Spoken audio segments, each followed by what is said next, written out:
All right, it's been another week-ish, maybe a little bit more. How you doing? Well, first of all, I have time for a full recording session this time, so it's vastly improved. Second, But I don't. I gotta get to Janine's dad's sort of birthday. so So, between this week and last week, we will have one full episode. Or, yay! well, one and a half, based on how long we go. Well, the rate we've been increasing, it might as well be 45 minutes be half an episode. Yeah, true. Yeah, also, my fantasy team has been horrendous. Every single one of, I was talking to you before, every single one of my hitters that I rely on is out. Nimmo injured, Moran injured, Davis injured, McNeil day to day, Tatis has COVID.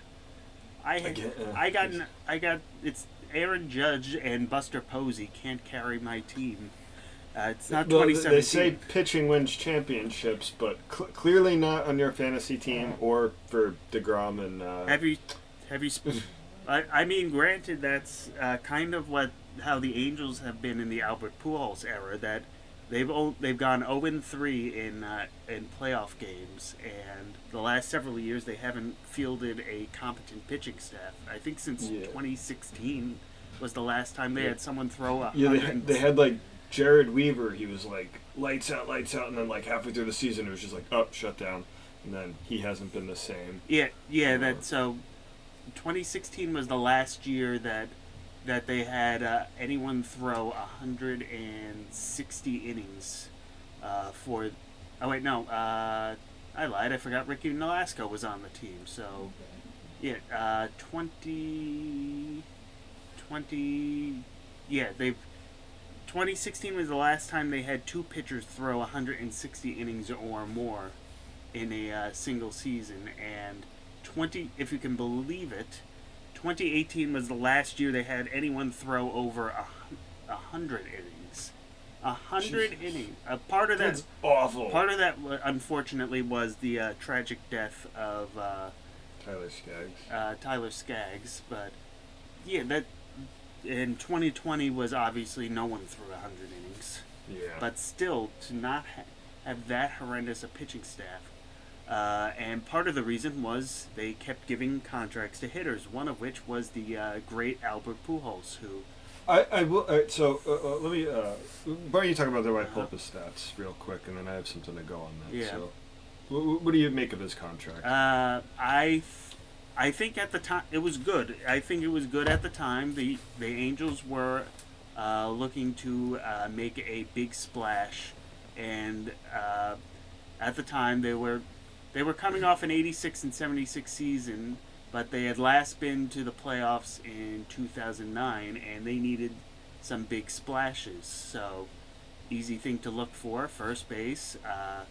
Their first baseman, Mark Trumbo, what is a good power hitter, but he is a terrible fielder. So, get someone who can play first base, and oh, by the way, just led the Cardinals to the World Series in Albert Pujols. They made other splashes too at the time, but it was looking like that they had C.J. Wilson, Jared Weaver, Zach Greinke. They traded for mid. Ricky was there. I forgot about. Yeah, he had that half season after the Brewers traded him.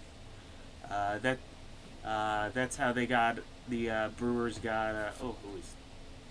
I know that Greinke's. Sorry, the tangent, but Greinke gave a lot of. Yeah, that's how the Brewers got Gene Segura. That. Yeah. Okay. Yeah. But yeah, that it looked good. It's the problem is they kept doubling down on hitters when they needed to add some pitching, because while their pitching, the front half of their pitching was good, they needed to fill out the back end. So in later years, yeah, they went after Josh Hamilton instead of supplementing the pitching staff.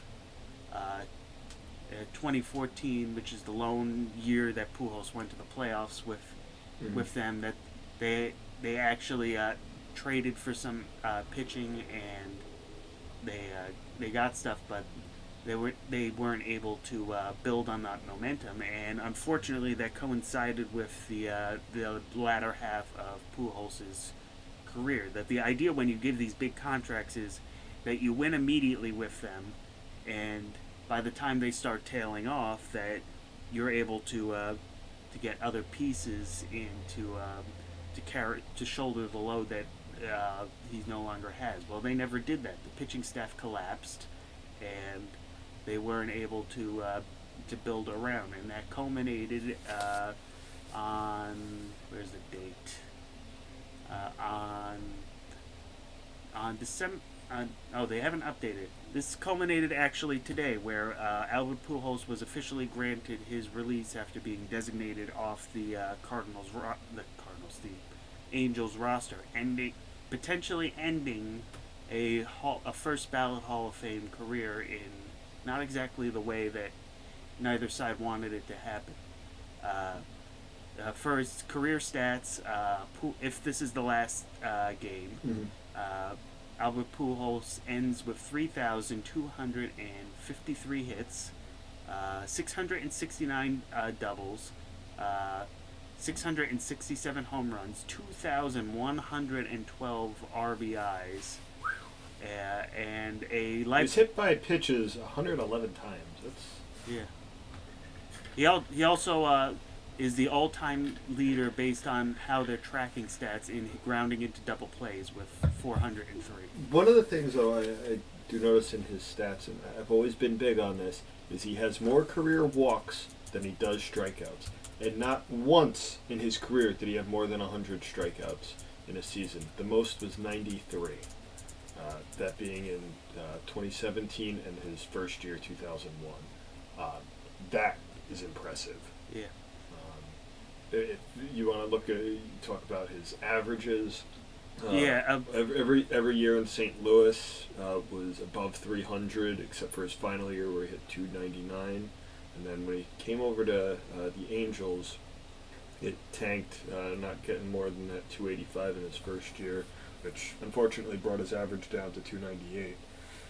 Which is sad. I think that's what happened with A-Rod too. He was a over 300 hitter, and then his last couple of years really derailed that, and he couldn't stay over 300. The last couple of years really were what tore. The first couple of years he stopped being Albert Pujols, but was still an all-star caliber hitter. Even if he only had one. You can even look at the home runs and the RBIs. I mean, his first year, 30 home runs, 105 RBIs. The second year, he was a little hurt. He missed the third of the season-ish. But he still put up 17 home runs and 64 RBIs. Yeah, 2014 to 2016. 2015 was down, but he had an all-star appearance and 40 home runs. But after 2016, that's when he never cleared 23 home runs. His highest batting. But he still had 101 RBIs that year. That's important. Yeah. I think. Well, I mean it's easy when you get on.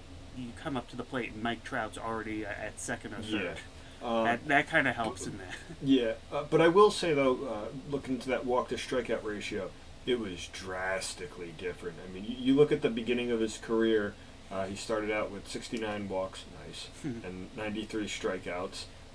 So it's about 20 off. But then the next several years, he was ahead. As 2008, he had 104 walks, only 54 strikeouts in 148 games. Incredible. Following year, 115 to 64. Then his last year in St. Louis, 61 to 58. Yeah, that's when it started to go down. That's when it starts to flip down, and then when you get to 2017, 37 walks to 93 strikeouts. Yeah. Well, yikes. Yeah, well, here's the easy thing. His career in St. Louis, 975 walks to 704 strikeouts.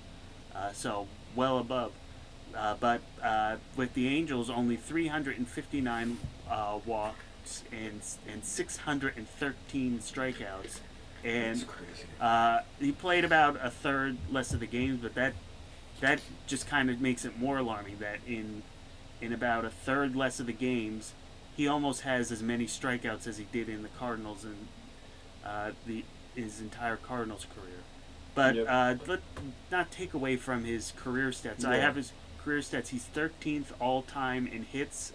Actually, if he can find someone to play the rest of the season and just get 3 more hits, he'll pass Eddie Murray for 12th place. Nice. Doubles, he's 5th all-time, only behind Tris Speaker, Pete Rose, Stan Musial, and Ty Cobb. Home runs, he's 5th all-time. And RBIs, he's 2nd only to Hank Aaron. How many behind is he from Hank Aaron? Hank Aaron has 2,297. Pujols has 2,112. So if he didn't have those injury-riddled seasons and last year's pandemic-shortened season, there would be a conversation that he could take the all-time list. Yeah.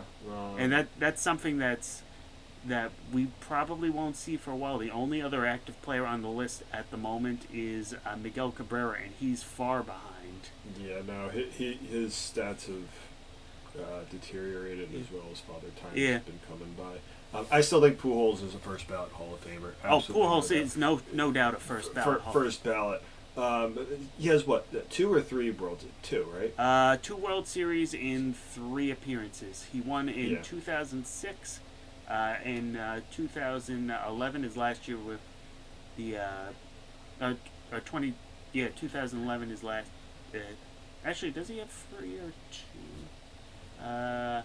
I lied. He only I forgot. Also 2004, which is remembered for a different reason, with the Red Sox. But he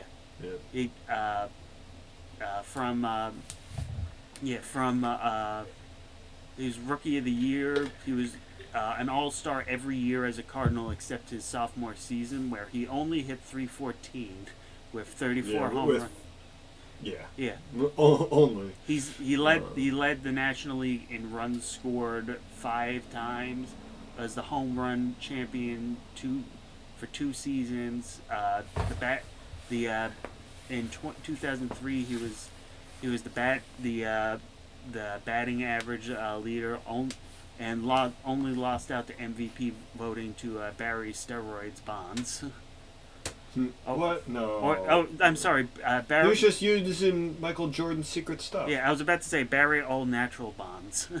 The real life bobblehead. Yeah. Unfortunately, not really any accolades with the Angels except for a 2015 All-Star appearance, but still, a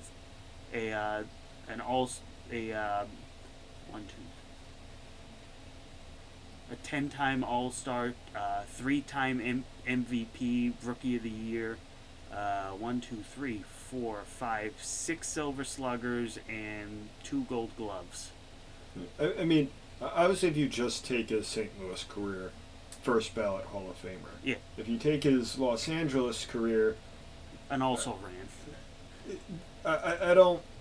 He's definitely not a first ballot Hall of Famer just with the Angels. But he did put up some really good numbers for at least the first 7 years of that. Pujols' second half of the career is a cautionary tale on giving out 2-digit contracts to people in their 30s, which is to say, don't. Yeah. Between Pujols, Cabrera, Alex Rodriguez, Robinson Cano, they usually don't work out in the end. No. And I think you're going to see that. I mean, we're getting that way when we saw it with Tatis and Machado and Harper getting those really big contracts, even Mahomes. And they're on the different. I mean, Mahomes won the MVP, won a Super Bowl. Yeah, but more important, you can definitely see that he's gonna continue to be good. But some of these baseball stars, it's hard to replicate what you can in football compared to baseball, especially that even guys like Tatis, he's still unproven. He still hasn't really played a full season, and he's trying to play hurt at the moment. Yeah, Harper's only had that one MVP season, although he's having a pretty good year this year.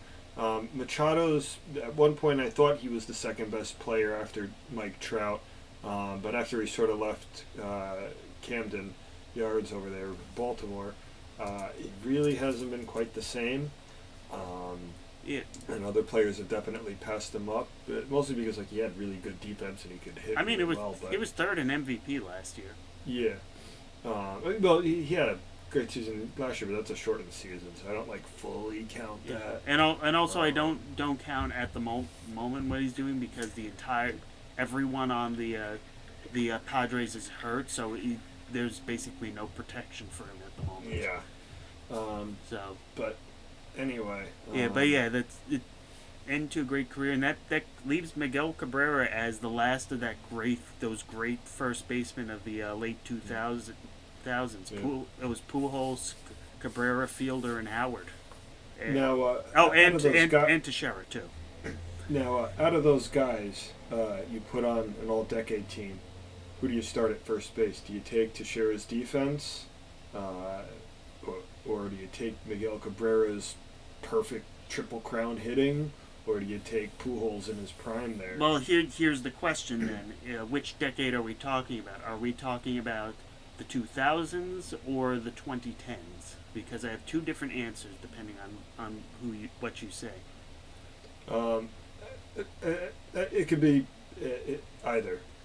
Just like who you want to field. Yeah, so for the 2000s team, it's hands down Albert Pujols. He has the larger career. That's when he was in his prime, when except for 2007, which by his stats was not a down year, he was fifth in he was fifth in fourth actually in MVP voting, or better every single year. Plus the Silver Slugger, Gold Gloves, I would take that. Now, if it was the 2010s, that would be where I would switch to Miguel Cabrera. That's when Cabrera really took off in the first half of the... you wouldn't take Teixeira's defense? No, because in the 2010s, that's when his batting average went down. But remember, Cabrera's prime was 2010 to 2016. That's his string. Still a good chunk of years. Yeah, 2 MVPs. Lost out a third in 2010 to Josh Hamilton. Silver Slugger 5 times, and most importantly, the 2 MVPs, including the Triple Crown 2013 season. Now, obviously, like Pujols, after 2016, age caught up to him, and he too is limping along, but has another year or two before the Tigers can really cut bait and not get the effects. But that stretch from 2010 to 2016 is one of the best stretches of a modern day baseball player. Yeah. Now, just to sort of move things along a little bit, just to wrap up baseball a little bit before we move on to hockey and basketball, because there's a lot of stuff going on there. Just looking at the standings real quick. Boston's still leading that division in the East. White Sox are there in first place in the Central. The Oakland Athletics are still holding on to the West. The Mets jumped up into first place in the National League East. You mean they stumbled into first place? No one in that division is really doing anything. Well, they're 18-13, so that's got to be something. Yeah, well, it also helps they had an 8-2 stretch for their last 10. Maybe raccoon powered? Maybe. Or is it an opossum? I forget what it is. Well, I don't think they were sure. Yeah. So the Cardinals are leading the Central, and then, as we said last week, surprisingly, the Giants are still there. The Dodgers, after they started out 15-3, I think they went like 5-15. And as I said, the Padres are basically putting the Bat Boys in the lineup at the moment. Yeah. So what's interesting is the Dodgers and Yankees basically have like opposite starts to the year. Yeah. The Yankees are now like 15-5 in their last 20 games, after starting off so bad in the season. Yeah. So they're doing a lot better. Yeah. Things are sort of clicking a bit more, I guess, pitching wise. Hitting wise, everyone still kind of sucks. Yeah, but they're being carried. But if you only score one run, that just means that Garrett Cole has to pitch a shutout, which he did. Well, that doesn't help with DeGrom with the Mets. Yeah. He's got a lower back injury from carrying the Mets. And the Mets still let him down. Yeah. But the biggest surprise is still there's only one division where it's more or less kind of been a two-horse race. That is the AL Central, where the White Sox have a 1.5 game lead over the Indians, and then a 6.5 games from the Royals. Everywhere else, there is at least 3 teams that are within 4 games or more. The Orioles are only 5.5 back from the from the Red Sox in the East. The West. The Rays and the Yankees are still. I mean, they're trending, I guess, a little bit better, but they're still middling there at the bottom. Yeah. The AL West. The Mariners have cooled off, but they're still only 4.5 back. The Angels are fell, so that 3-7, but so they're 6.5. In the NL East. Well, Ohtani's been crazy. Yeah. I don't think he's on pace to maybe lead the majors in home runs. Yeah, and be their best pitcher. With a MVP, I don't know. Well, with a caveat, because if he's had several starts where he's given up like 1 run, struck out 8, but then also walked 6 or 7 people, so that's an alarming stat for Ohtani. Meanwhile, the NL East, as I said, that they're all tripping over each other. That the Mets are kind of there by default, but the Phillies actually have more wins. They just lose by the Mets have just played fewer games. Yep. And then the Braves, Marlins, and Nationals are 4 to 5 games back from the Mets. The Central, the Cardinals and Brewers had opposite records. The Cardinals went 7-3, and the Brewers went 3-7.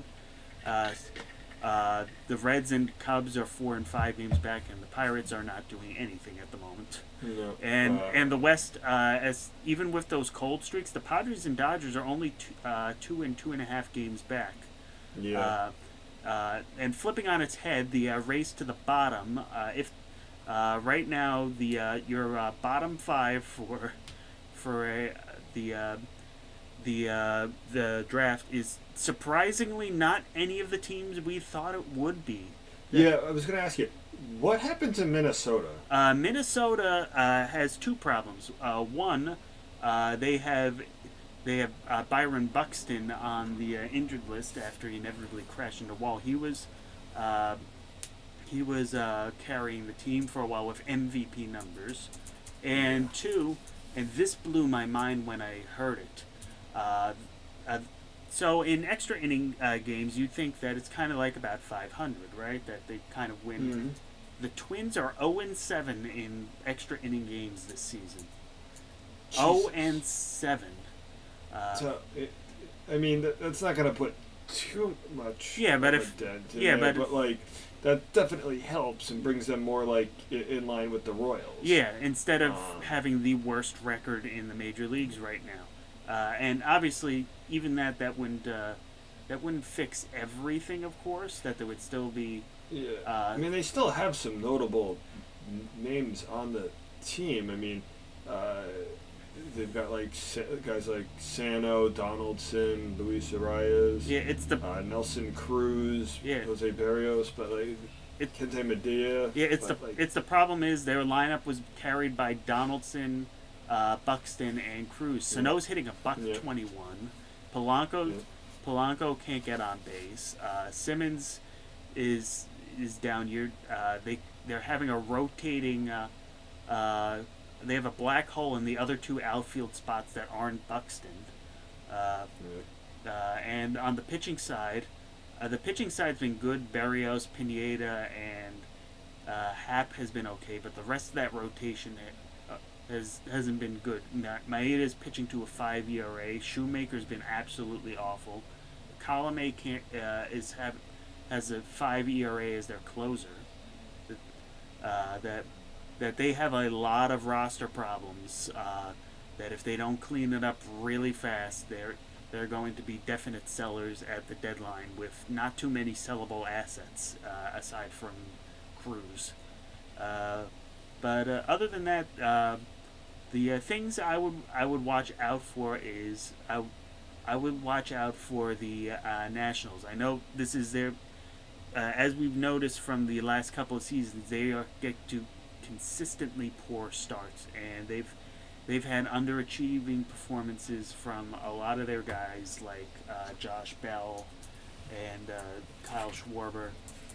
But they still have the pitching, and if they can get Steven Strasburg back, he's been hurt, and they're not entirely sure if they'll get him back. But if they get him back, just watch out if they get into a hot streak, because we know if they get hot, the Nationals get hot, they can and will win the World Series. But other than that, it's turning into an interesting season. And also, two pitching notes to a thing. We've had two more, well, 1.5 no-hitters, and after this we'll wrap up the baseball Yep. thing. We had Madison Bumgarner pitch a 7-inning no-hitter, which has left. Should count. It's an official game. But he also didn't pitch 9 innings. Remember, we had a perfect game into the 9th inning that got broken up because of a hit by pitch. So, do we say that would get? I don't know. I think that if it's an official game like that, it's designed by that. Yeah. He wasn't told he had to pitch 9 innings that game. He was told the game's only 7 innings. That's the game. Yeah. That's a no-hitter. Yeah, regardless, we also had 2 actual no-hitters. Wade Miley Yep. of the Reds, and then shout-outs to John Means of the Orioles for pitching one of the first unique no-hitter in decades. He 27 up, 27 down. Yeah, the only no walks, yeah. no hits, no errors, The no hit by pitches. The only thing was on a strikeout. a wild pitch strikeout that let the batter advance to first. But then the batter got thrown out trying to steal second base. Yeah, so I think that's one of the last unique no hitters that is left. I think. I mean, to be fair, he got the strikeout. Yeah, but batter reached. I mean, that. I don't know. I still say perfect game. Yeah, 27 up, 27 down, and he got thrown out. It wasn't like he had anything to do with the other batter. Yeah, and this is the third no-hitter so far that has been one play away from a perfect game. I think we're going to have a perfect game this year. It's just a matter Well, I mean, the way the True 3 outcomes are going along, we might as well. Yeah. But anyway, just to sort of circle. One last pitching note. Huskar Yona of the Braves. Shout out to him being not only a solid presence on the mound, but also taking advantage of what might be the last year where pitchers hitting not only hitting a home run in I think his 3rd start, and then following it up a few weeks later with a grand slam. So guys like him might be the difference whether we have I know full DH. Bumgarner likes hitting too. Yeah, he also likes getting hit hard. So yeah, also I guess if we're giving shout outs to pitchers, shout out to Corbin Burns for extending his record to 58 strikeouts before issuing his first walk of the season in the 5th inning against the Cardinals. That is phenomenal, honestly. So that is he now has the record, surpassing some other guys. Previous record, 51 strikeouts by Kenley Jensen, set in 2017, which Jensen's a reliever, so I don't know if that's more impressive or not, because that's coming into all different games, and you could just be like not feeling it on a certain day. Yeah. As relievers do. Sometimes they're good, sometimes they're not, but just not to walk anybody.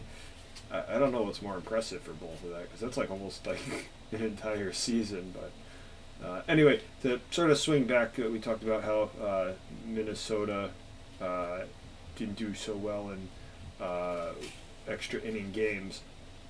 Let's talk about the New York Rangers.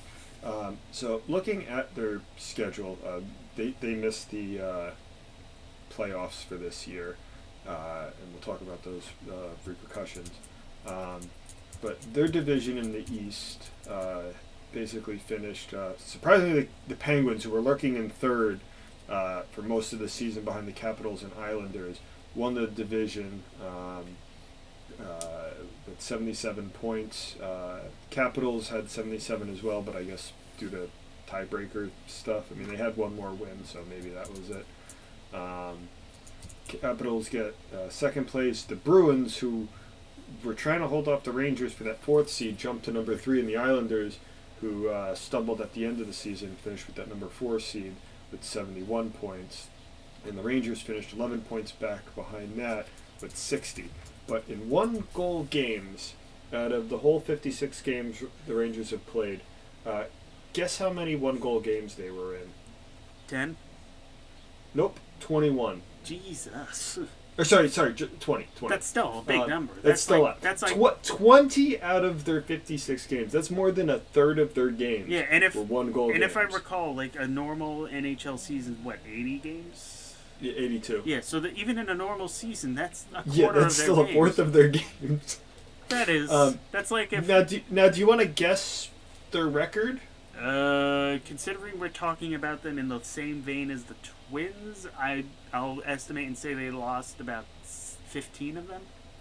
You are exactly right. Oh wow! They went 5-15 in one-goal games. 6 of them were overtime losses. So because hockey's weird and they give 1 point for an overtime or shootout loss, and then 2 points for a win. Which, if you want to give 1 point for overtime, which no other sport does that except I guess maybe soccer. I don't know. But they should give you 3 points for a win then to emphasize more on the wins. So they got 6 points out of that, but everybody else in their division, the Islanders, Bruins, they had 7 overtime losses. Capitals had 5. Penguins had 3, so they were basically in line. Flyers with 8, Devils and Sabres with 7. So they were actually on the underside even then. But had they done a little bit better. Remember, you get 2 points for every win here. So even taking out those 6 losses, you're now 5-9. That's still not very good. You win, say, 3 more of those games. That's another 6 points there. Now you're looking at 66 points compared to that 71. So now it's like, all right, well, maybe that's only a 3-game difference. What kind of mentality do you have? Yeah. Going into some of those games. I mean, they had a really bad stretch. I mean, it was a tough stretch to end the season. They played the Islanders twice, then the Capitals twice, and the Bruins twice, all teams that finished above them in that division. They got really blown out, too. 4-0, 3-0, 6-3, 4-2, 4-0, and then finally winning the last game of their season, 5-4 over the Bruins. So those games were like complete blowouts there. If they even win a couple more of those games, now they're sitting in some good category. I mean, they didn't start the season off too well either. Losing some key games. Getting swept by Pittsburgh, easily splitting with the lowly Buffalo team. Losing to New Jersey. Getting swept by Boston. Getting beat by the Penguins again. I mean, they didn't start off very good to start the season. But once the team basically caught COVID,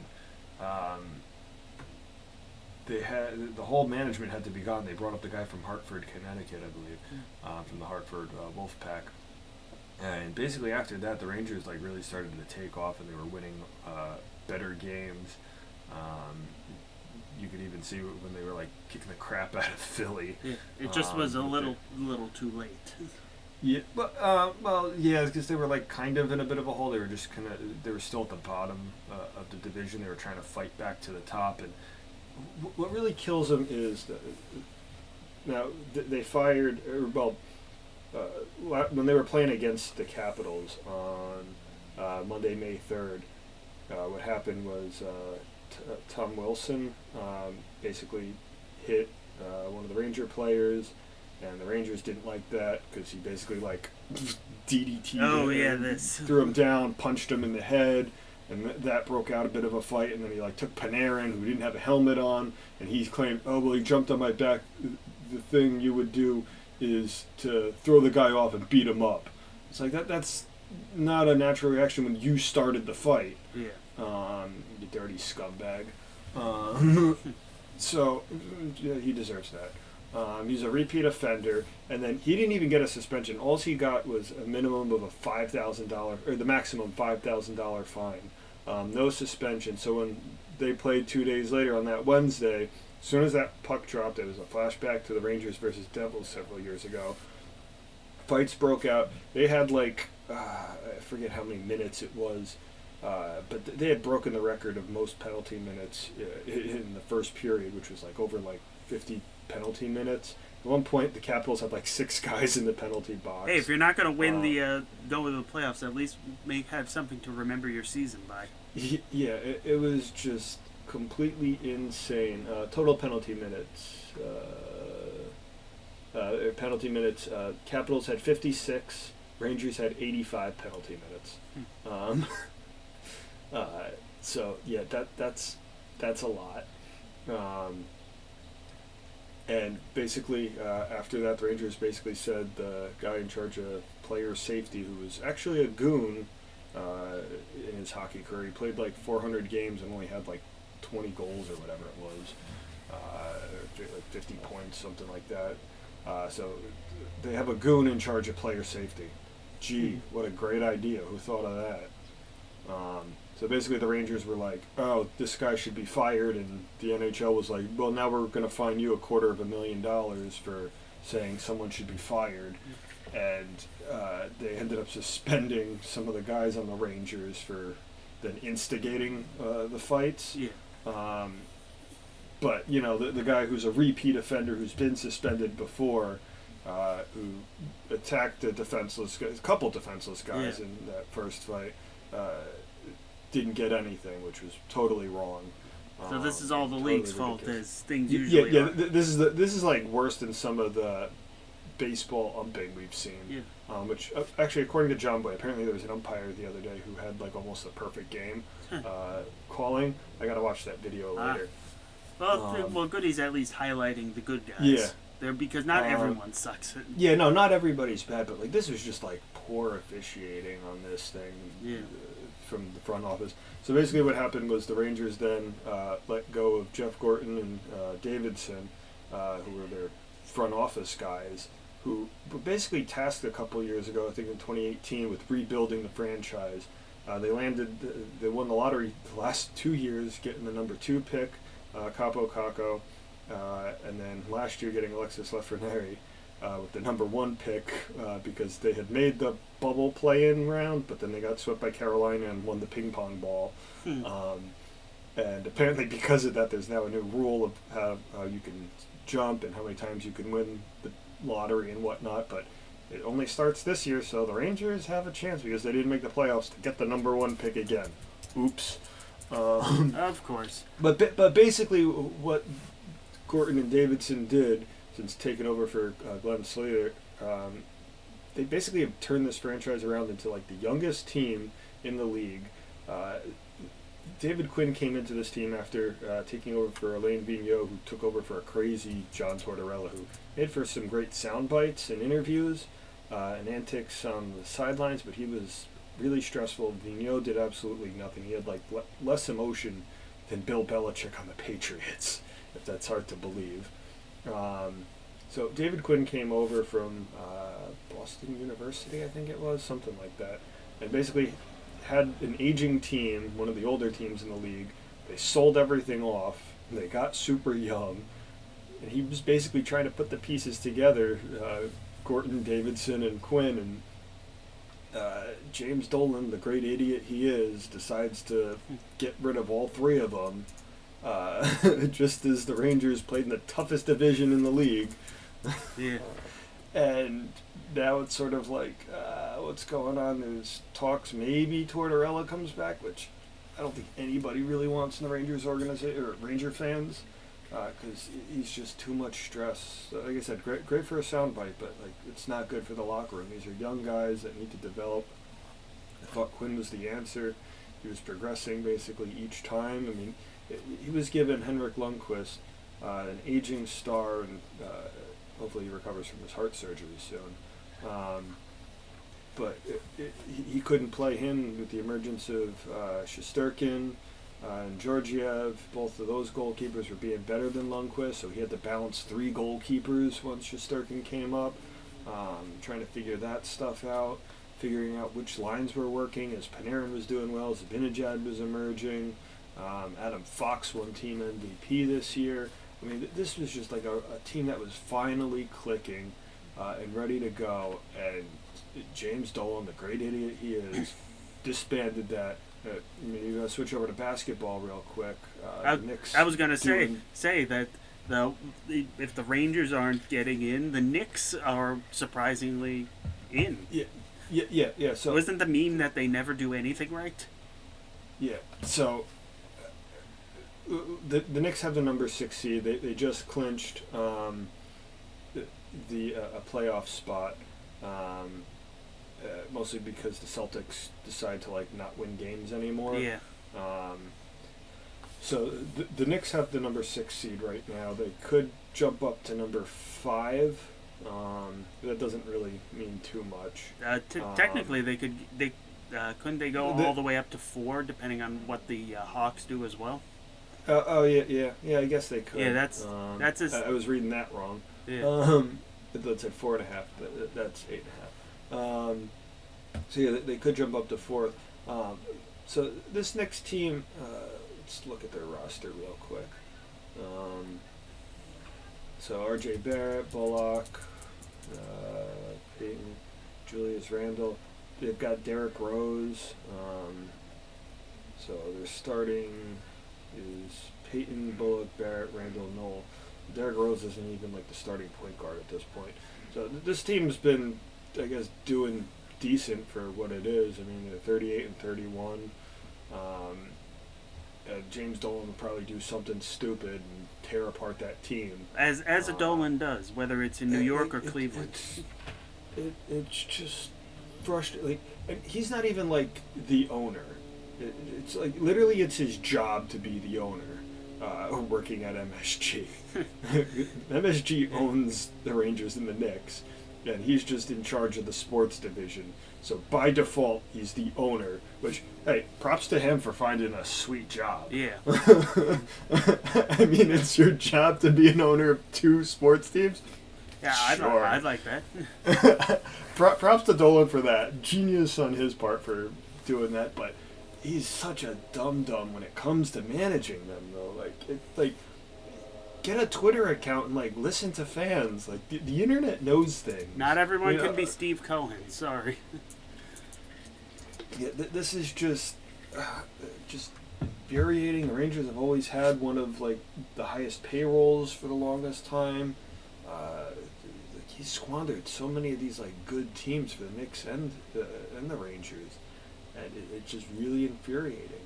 I mean, it's infuriating that the Celtics haven't won more games than they have with all the talent they have. I mean, that's been shuffled in and out. Yeah. Due to, like, COVID stuff. Finding I mean, I like Brad Stevens since he's come in as a head coach, but I don't know if he just, like, lost the leadership and lost the locker room. Or some of these young guys just, like, don't have that right veteran presence. I mean, we thought we had it with Kyrie Irving, but he's just a self-centered flat earther. Yeah. Some of the best ball handling I've ever seen, but like he's pretty darn selfish. We thought Kemba Walker might be the right answer, but I don't think that's what it is. I don't know what's going on these last 2 years where they've like severely underwhelmed and underperformed. I don't know if Brad Stevens is going to be out. I still think he's a great coach, but I don't know. I mean, they've lost 4 in a row now. They're just not doing it. It looked like they were turning things around, but it ended up they're not. Yeah. Now I have a question for you. Mm-hmm. As we know, this is one of the rare years that both NBA teams in New York get into the playoffs. The Nets currently have the number 2 seed and are fighting for anywhere with the 76ers and to a lesser extent the Bucks for the position in the top 3. If the season ended today, the Nets would play the number 7 lottery seed, which right now the lottery seeds are the Celtics. So Celtics and Hornets would play each other, and then the loser of that would play the winner of the Pacers, and then either the Wizards or the Bulls were probably the Wizards. Although depending on what happens, the Pacers or even the Wizards could get into that 8th spot. So it's not given. I'm just saying, like, as of how the standings are right now. Yeah, as of recording. Yeah. Meanwhile, the Knicks would, since they have the worst guaranteed record, would face are facing the Bucks. the Bucks, or they play would they face the Nets if they fell to number 3 for any reason? One would play 8, 2 would play 7, 3 would play 6, so 4 and 5. Yeah, so it's like baseball now, where those wild card positions aren't affected by if they have to face their division in the first round. Yeah, no, that's what I like about basketball is you can be in the same division, but as long as you finish above a division opponent, that's fair game. So my question is, let's assume that things hold steady. The Nets keep their number 2 spot, and the Knicks obviously are stuck stuck in the bottom. But let's say they have their number 6. Do the Nets or the Knicks have a greater chance of being knocked out of the first round? What, just your gut reaction? Who do you think? I know the easy thing is just to say the Nets because they're fighting for the best record, but what do you think? Well, it all depends on who the Nets have to play. If the Nets play the Wizards, ooh boy, the Wizards might win that. I mean, they've got Russell Westbrook, who is now the all-time leader in triple doubles. Whether you want to say he's scoring points and getting assists, you can't really pad those stats. But rebounds, he kind of does. His teammates sort of let him just grab the rebounds. So he's stat padding a little bit in that category, which, whatever. He's still got the most triple doubles of all, by far the fastest. He'll probably reach maybe 300 by the end of his career. At the rate he goes, he's just like a different breed of point guard.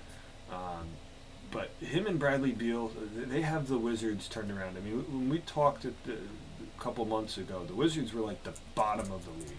They were trash, and we were wondering how Bradley Beal was throwing up 40-point games, and the Wizards were still losing, especially with Westbrook there.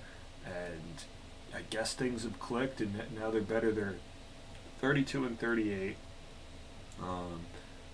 They've been a lot better. I mean, looking at their schedule now, they had lost so many in a row to begin, but they've lost the last 3 out of 5, 4 out of 7. But before that, from April 14th all the way to April 25th, they won 8 games in a row, 10 of 11. So, like, they really turned it around that second half after having so many like streaks of like 4 or 5 losses in a row. Yeah, we were talking about them for the longest time being in the race for the bottom. But I mean, I will say though, they've only had very few losing streaks. I mean, they have a lot of like losses in a row, and then at the beginning of the season, they started off 0-5, then they won 2, lost a few, then they won a game, lost a bunch more, flip-flopped a couple games, then they went on that like little bit of a 5-game win streak, flip-flopped some more losses, and then they basically did that for the next like 15 games, and then they went on that 8-game win streak, and then they've been flip-flopping losses. You're right in saying that if they face the Wizards, there might be a problem. They're 2-2 in the season series. The other 3 likely opponents, discounting the Bulls, since they have the harder fight to get in, the Hornets, the Nets are 2-1 in the season series. See, I don't really check that out. No. I mean, if you want to even look a couple of years ago, the Celtics were like 4-0 against the Cavaliers, and then they lost in the playoffs. Well, to but LeBron. it does. So it does give you an idea. You have certain things like the Pacers. The Pacers got blown out. They got swept, and they lost by at least 9 points in all those games. And against the the Celtics, it's another sweep by the Nets, in which, though that one, and that's even worse because it's a 4-game sweep, and with the exception of their last game on their last matchup on April 23rd, the Celtics lost by 12 or 15, 12 points in the game before that, and then lost by 30 on the Christmas game, and another 24 on December 18th. So I think this might be a case. It's gotten closer a bit, but based on the record that there's. But you also have to. I don't know if you heard, because you don't really follow basketball too much. Yeah. But the Celtics had lost one of their all-stars, Jaylen Brown. He had surgery on his left wrist for a torn tendon, which, I mean, I've never had that injury. I don't know exactly the extent to it, but for me, he shoots with his right hand, I believe. Roster, Jaylen Brown, I believe he shoots with his right hand. I don't know, it doesn't say.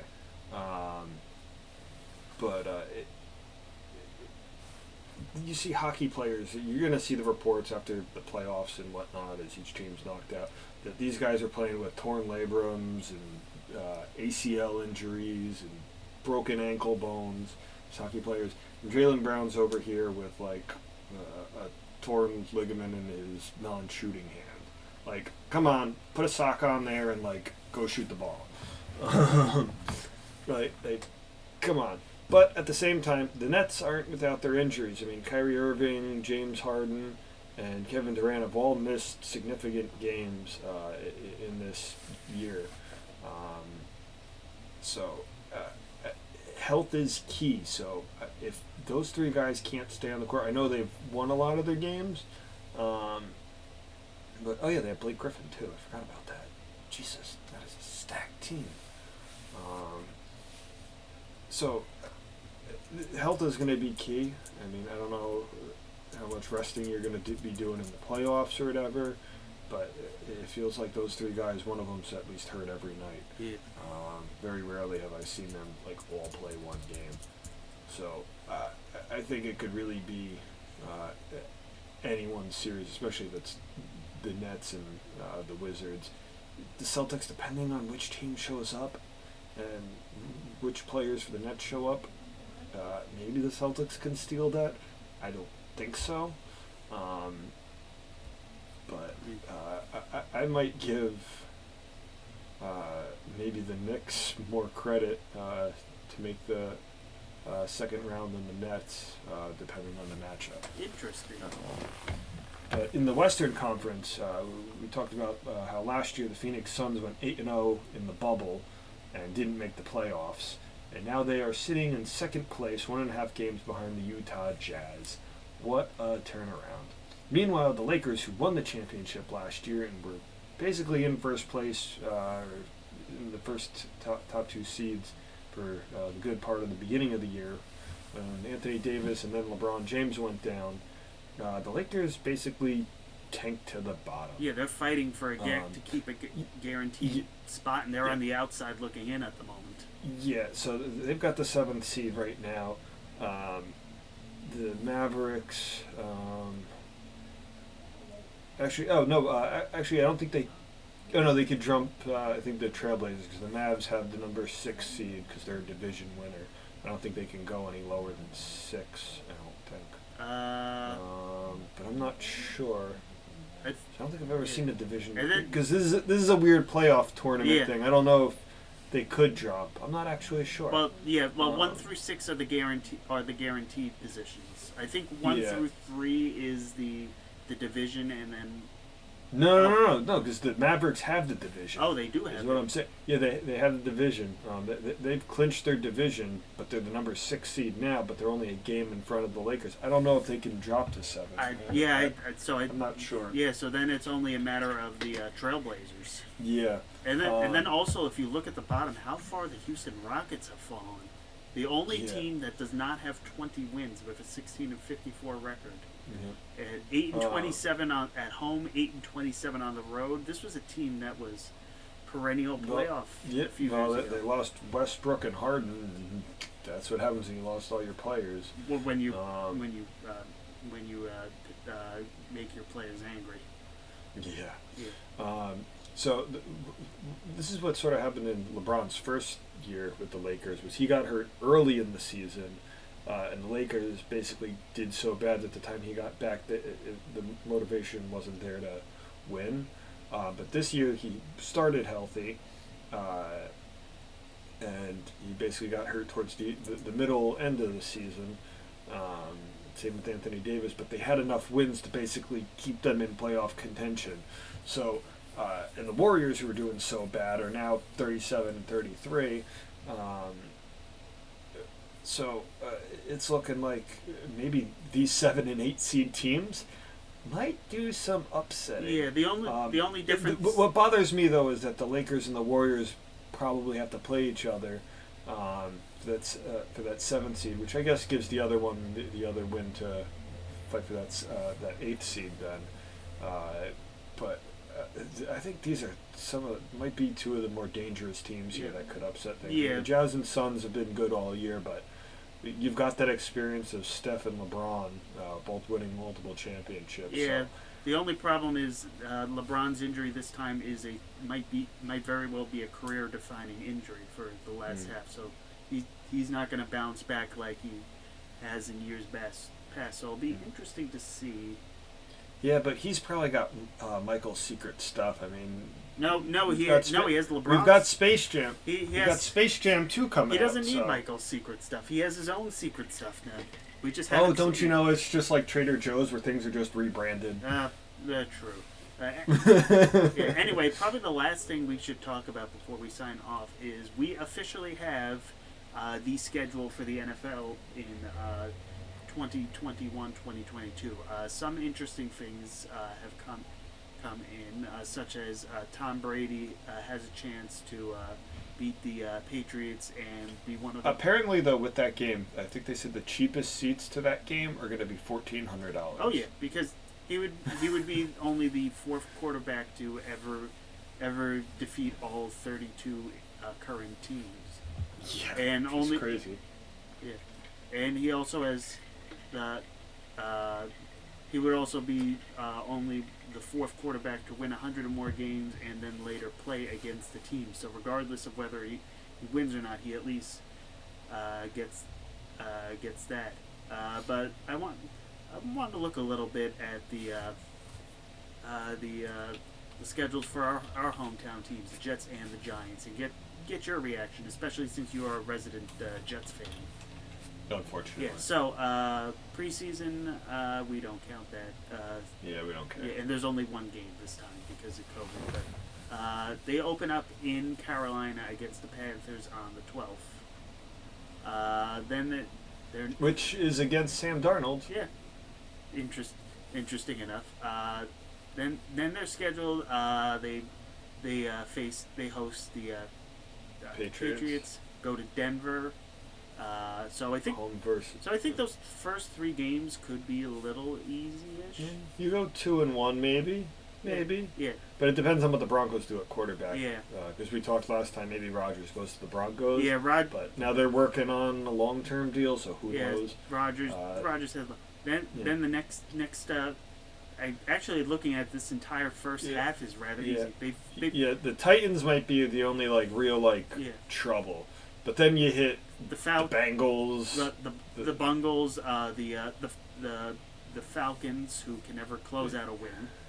Patriots again, and then it starts getting a little harder, tougher. Yeah. The Colts, the Bills, the Dolphins. Well, the Colts don't have Rivers anymore. True. So that could be. So they have what's his name, Jared Goff, I think now. And I don't really believe in him too much. But then you got to play the Bills, the Dolphins, the Texans if they have Watson. Yeah. Philadelphia. Eagles could be a win. Saints are a wild card. It depends on who they throw out at quarterback. The Dolphins, and they play the Jaguars. And then those last, if they are like one game out of a playoff position, they are not getting in because they are finishing the season against the Buccaneers and then at Buffalo.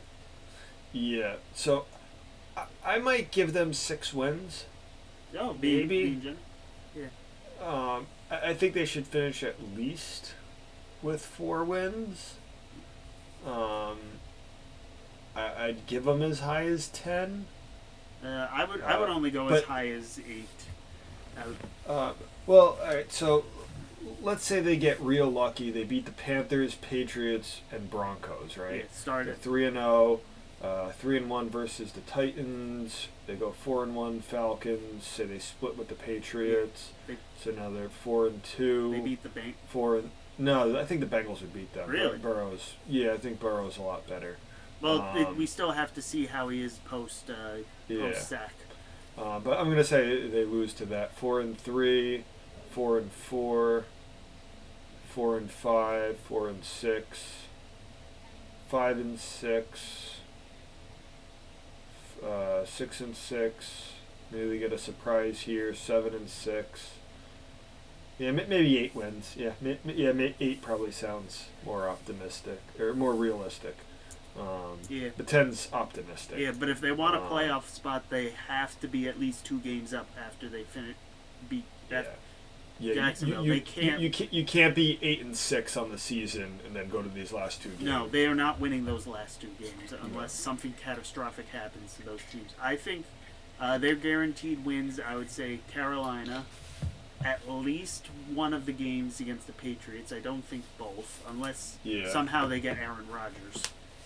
The Broncos, the Falcons, the Bengals, and Jacksonville. Those are, and probably Texas. So, I'd say. What about the Eagles? That might be, but it's hard to tell in how the that East Division is going, considering that is the tank division. So, it wouldn't take a lot for any one of the Eagles, the Giants, the Cowboys, or the football team to split themselves away and get a commanding lead just by beating up each other. So I'll reserve judgment on that until we see a bit of that season. Speaking of going to that division, let's a brief look at the Giants. So they start hosting Denver, then play the football team and the Falcons, Saints, and Cowboys. So that favors them a bit. Rams, Panthers, and then they get into a very rough stretch. The Chiefs, the Raiders, the Buccaneers, Eagles, and Dolphins. Yikes. Yeah. That is a rough 5 games. After that, their last 5, the Chargers, the Cowboys, the Eagles, the Bears, and the football team who they host. So, so I think looking at this, I think Denver and Atlanta are givens.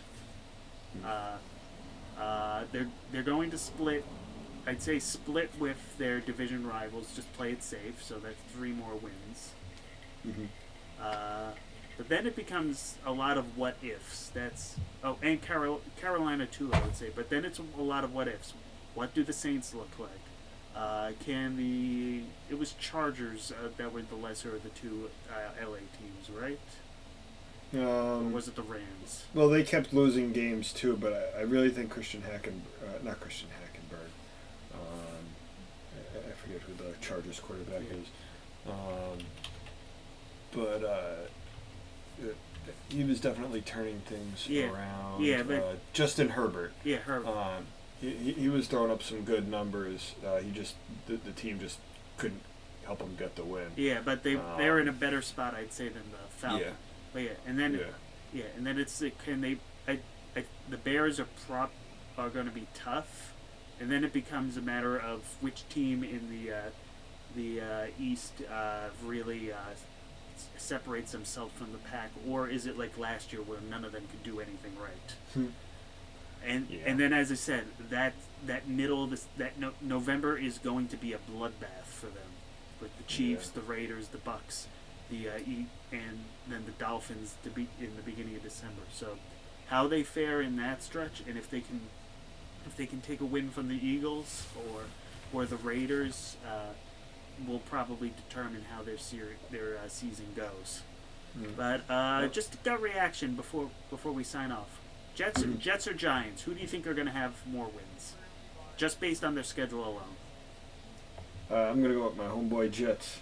I would have to agree with you. I think the Jets have the much easier schedule for the season. Yep. I guess just a shout out. I'm not big on football, but Cristiano Ronaldo has just become the first player ever to score 100 goals for 3 different soccer clubs and his country. Nice.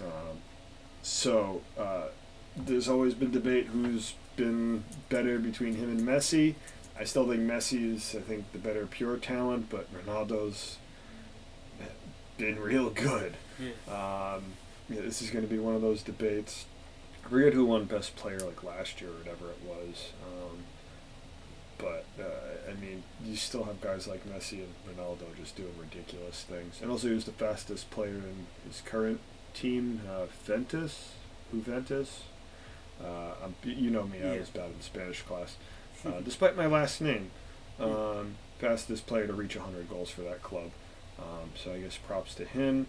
As I think we mentioned earlier, we're both vaccinated. We're 2 vaccinated bros.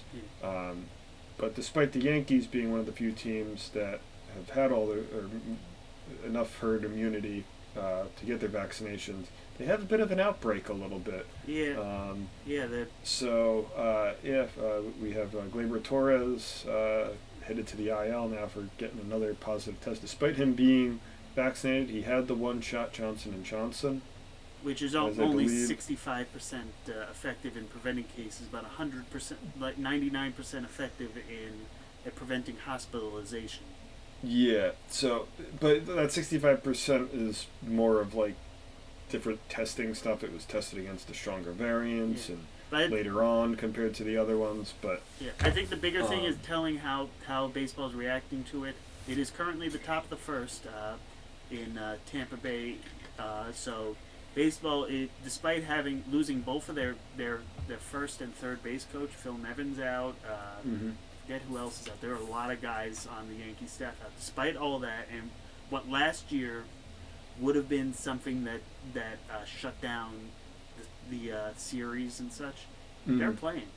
So I think it's fine. Also, A-Rod failed to buy the Mets with J-Lo. They've now split up, and J-Lo's now supposedly back with Ben Affleck.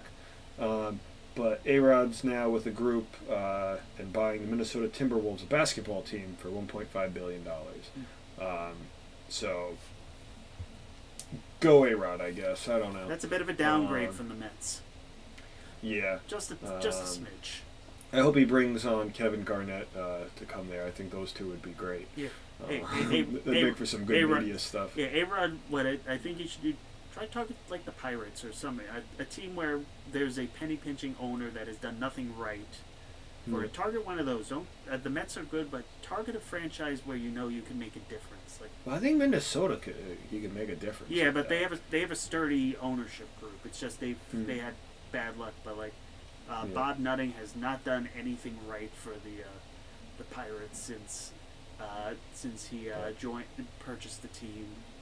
Arizona, do it for a team purchase a team that's hard luck and do it. Like, want a good one, A-Rod? The Rockies. They always have great hitters and just never put the right players around. Yeah, have you not seen your stats when you play with the Rockies, A-Rod? Yeah. What was it, like 800 and something home runs? One World Series, and also half the payroll. Anyway, I think this probably takes the cake for our longest episode. Yeah, I said it was going to be short, but I got a text partway through saying we could go a little longer. So. Yeah. Well, this is about as long as I think we should go. We got to save some stuff for next. But now that we're both we're 2 vaccinated bros, I think we could have a reunion soon. I think so too. So look forward to that in the future. All right. We'll see you guys later.